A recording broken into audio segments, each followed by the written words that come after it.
Finance 27D.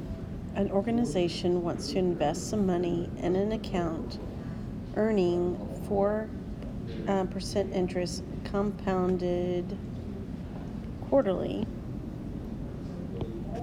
I'll write down some of these things.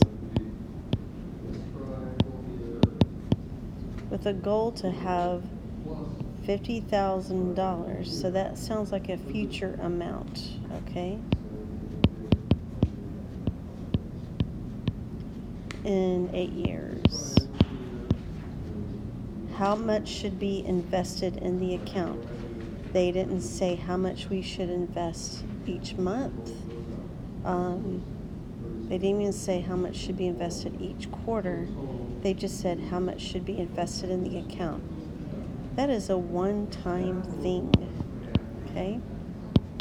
And so we do not know the principal. So we're putting money in, but we're just putting it in one lump sum. So that should be the compound interest formula.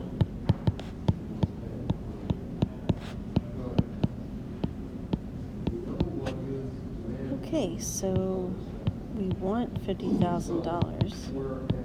We don't know how much we should put in.